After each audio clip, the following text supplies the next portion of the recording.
welcome to our little office. This is the nerve centre of our website and all the pages we run.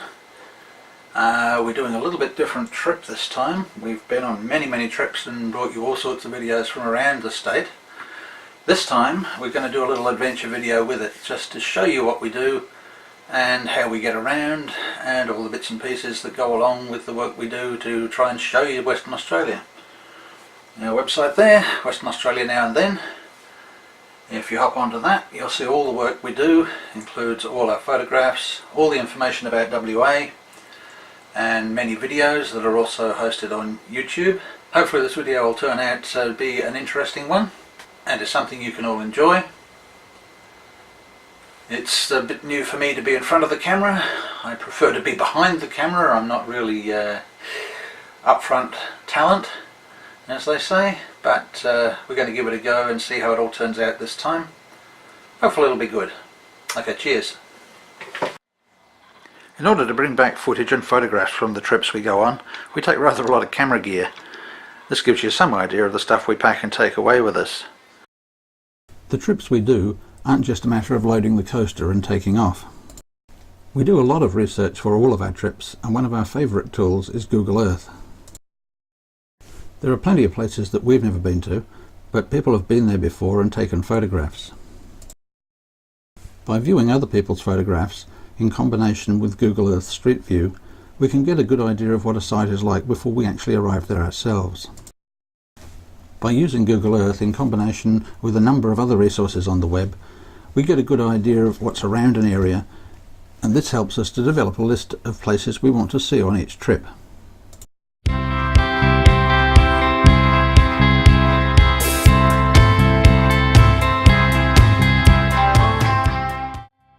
Anybody who's been following us for a while will know that not many of our trips are trouble-free. This trip turned out to be better than most, but we were held up for a couple of days by some valve problems with our tyres. In the end, everything was sorted out and we were ready to get on the road.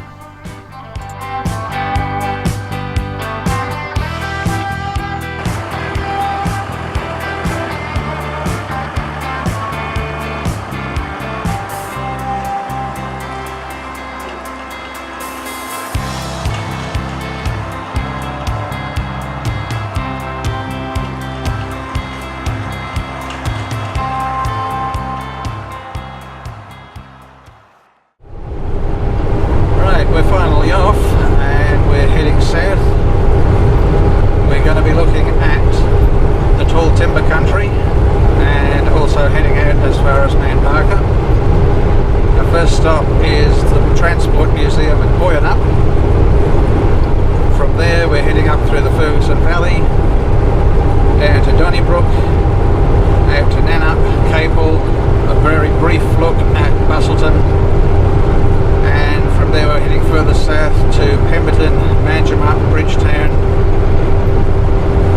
We'll head across the Muir Highway, have a look at Mount Barker, and then start heading gradually north again to Boyanup. From there out to Darkin, and we'll be coming back through the Collie area. Basically exploring a number of new campsites for this trip that we haven't been to before. So we hope you enjoy the ride with us and come and join us when we do our next adventure trip. Thanks for watching.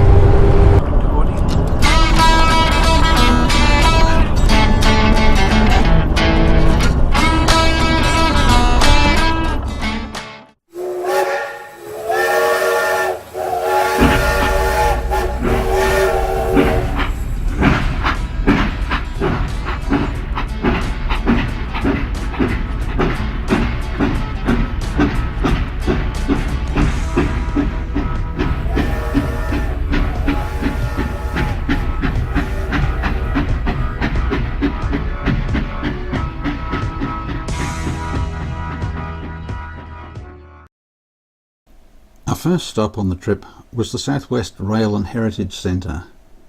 This is located in the little town of Boyanup. The museum holds open days, usually on the fourth Sunday of every month. But Norm and Anne Chappell kindly gave us a tour of the facility, when it would otherwise have been closed to the public. The museum relies heavily on volunteers. and the site now houses the local men's shed as well as a group of model rail enthusiasts. The museum houses the Boyanup Lady, which is currently being rebuilt. The train is the oldest serviceable Australian-made locomotive.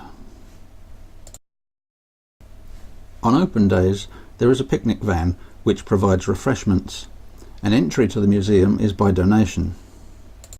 There's also a fully equipped blacksmith shop and a good collection of vintage farming machinery. If you're near Boyanup during one of the open days, pop in and have a look at the museum. It's really worthwhile. And if you live nearby, you might consider spending some time as a volunteer. Without the dedicated band of people who keep this museum open, a lot of our history would be lost. Check out the links below this video for the museum's website and for contact information. Thanks once again to Norm and Anne for taking the time out of their day to show us around the centre.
Boyanup is a small farming town about 18 kilometres southeast of Bunbury.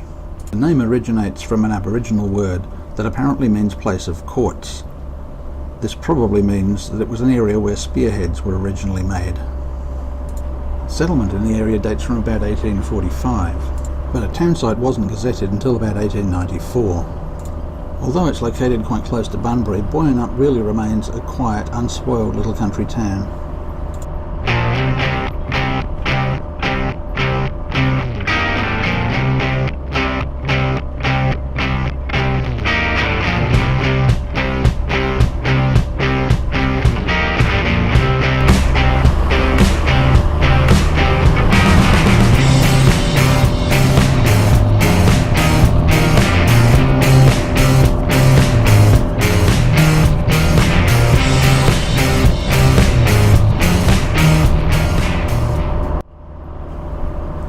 When we'd finished filming at the Rail and Heritage Centre, we retraced our steps north to the small town of Donnybrook. There are some interesting buildings to check out in this little town, including St Mary's Anglican Church that was built in 1906 and the Old Mercy Convent that was built in 1922.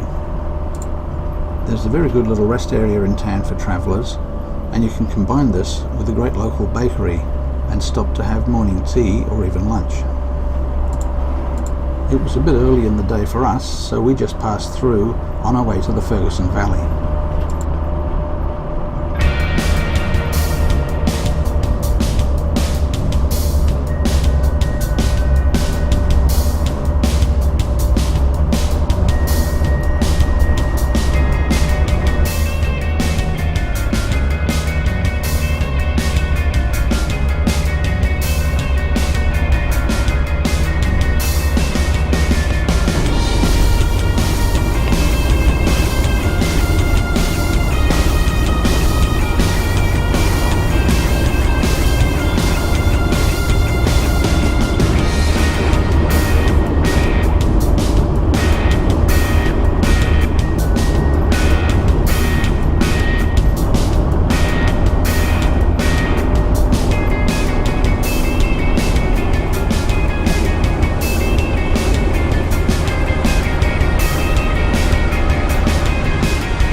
One of the best known attractions in the Ferguson Valley is Gnomesville.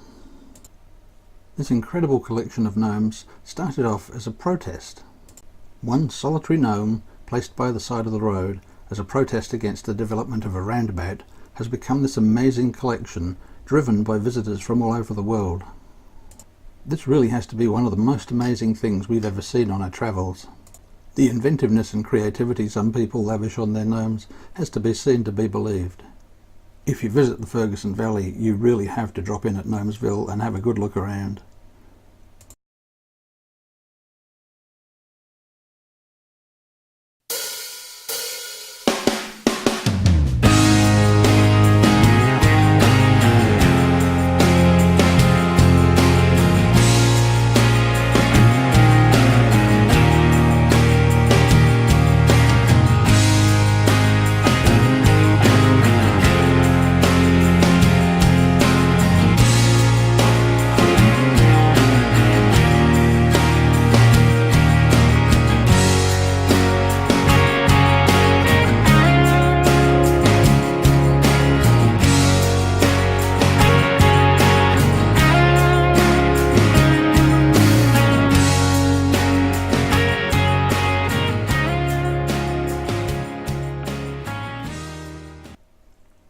I guess one of the first words that comes to mind when you think of Donnybrook is apples. Although the area is really well known for the production of apples, there are also a lot of stone fruits available, with nectarines, peaches and plums being available in the warmer months of the year. Although the Granny Smith apple came to be associated with Donnybrook, it's actually the Lady Williams apple that was developed in the area. It's no coincidence that Donnybrook is an Irish sounding name, as in 1842 5 Irishmen, led by George Nash, moved into the area and settled. Gold was discovered in the area, but quickly ran out after just 3 years. One of the hidden attractions of Donnybrook is the river, which runs behind the shops. And although we visited the area many times and have been to Donnybrook on numerous occasions, it's only relatively recently that we actually discovered that the river was there. It was getting a bit late in the day and it was time for us to start heading for the first campsite of the trip. This was to be Ironstone Gully Falls on the way to Capel.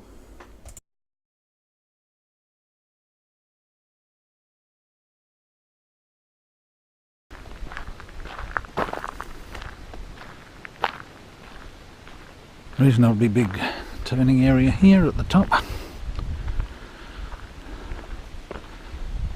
Most rigs, even some big rigs, would probably get in, but wouldn't be advisable to go beyond this area for the bigger rigs. The caravans and medium-sized vehicles and small little camper vans can easily fit down into the rest of the area. Some nice flat spots under the trees. Not a lot of solar, unfortunately.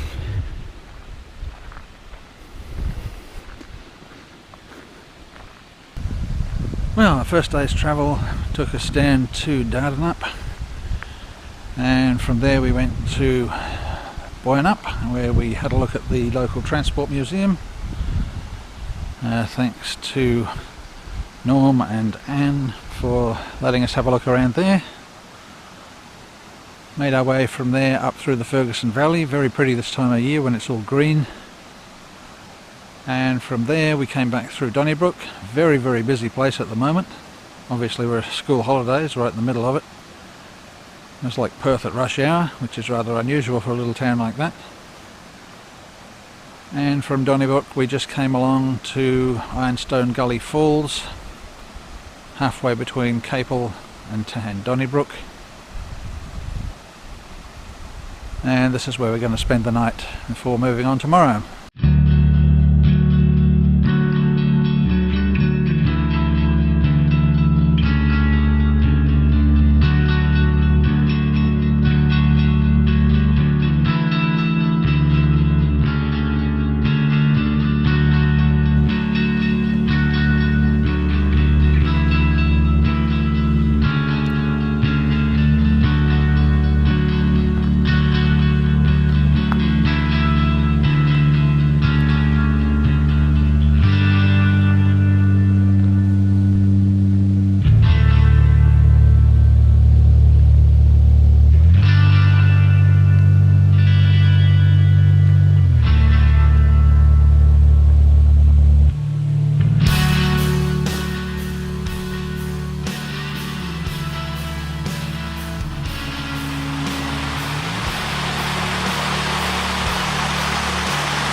just getting ready to do a barbecue. Just some nice steak, chips, a bit of zucchini, some mushrooms. Got to make sure I spray on the oil, not the fly spray. I was rather wish that they wouldn't colour these two cans similarly. Got to make sure I put that one away. Doing some chips up first because they take about an hour to cook. Simply put them on the trivet on the top of the Weber. Get the Weber nice and hot first. Everything pre-cut so we don't have to do too much work outside. Give the potatoes a nice spray with some spray on oil. Pretty useful stuff this. Not a good idea to spray it directly on there because you will get blowback from the fire. Just arrange those out on the trivet. Trivet or trivet is the question. Potato, potato. One of those debates I get.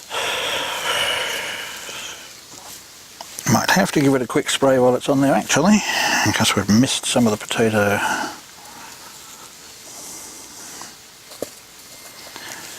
And we've got some sweet potato in there as well, just for fun, just to see how it comes out.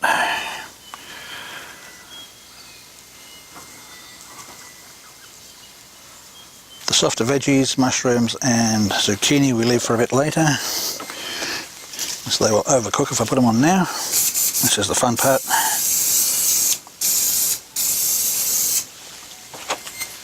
If you're careful doing that, it's not too bad.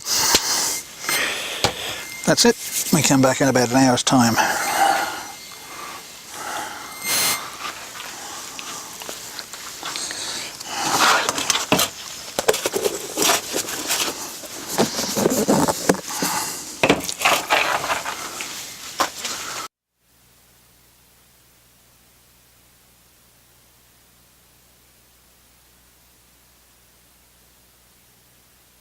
Okay, here we are, about an hour later, a little bit less this time actually, put it on high for a while. Potatoes are all nicely cooked,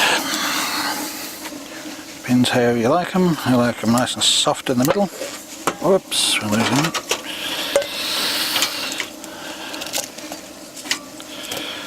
And there's the sweet potato, we're just giving that a try, see what it's like.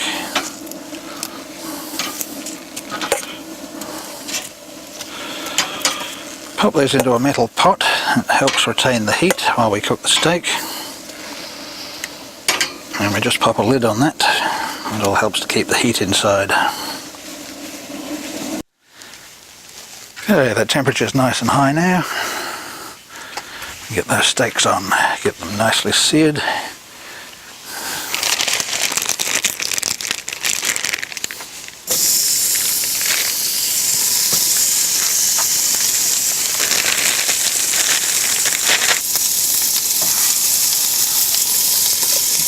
Zucchini on, it doesn't take long to cook.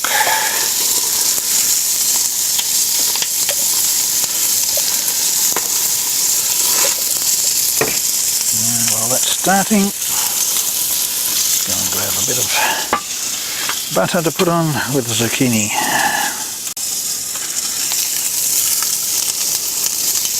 Let's get a little bit of lubricant on there. As much for the mushrooms in a minute as for the zucchini.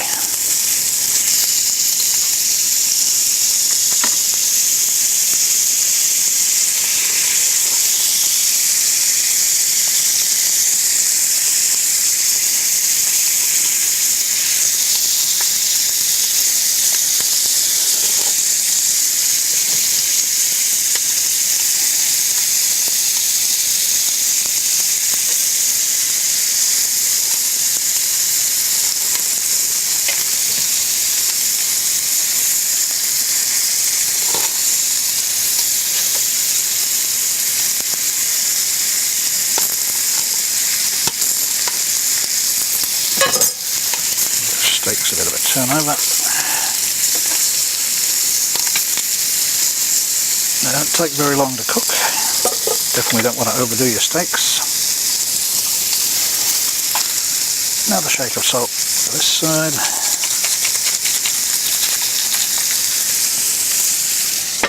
Close it up again.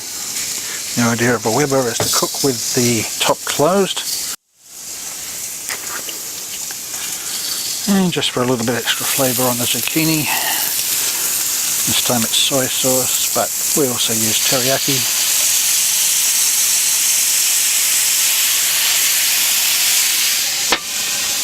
It gives it just a bit more flavour. Zucchini on its own is pretty boring.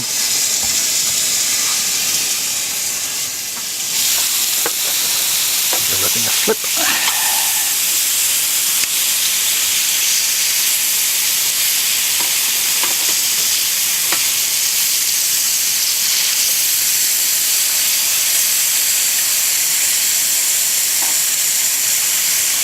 Very quick to cook all this stuff. 2 or 3 minutes and it's pretty well done.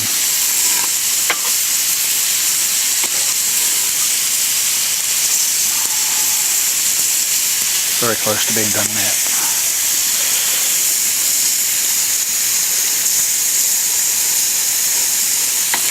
And what you can do, just to crisp that fat a little bit, stand your steaks up on end. Give them a bit of a shake.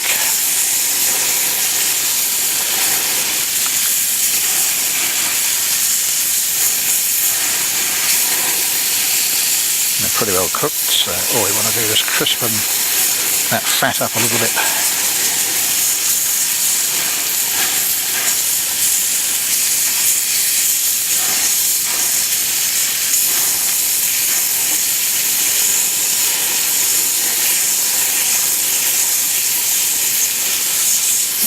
And for those who want to know the setting of the Weber, it's on absolutely full bore at the moment. Get as much heat as we can. We want to sear the outside of this steak without overcooking it.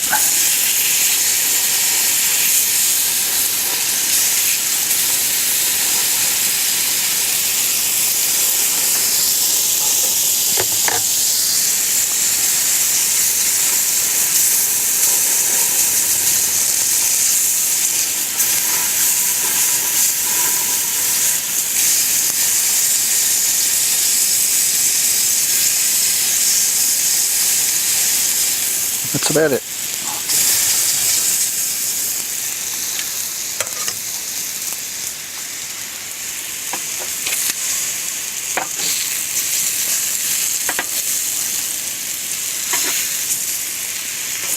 Once the chips are done, the rest of the meal is very quick to cook.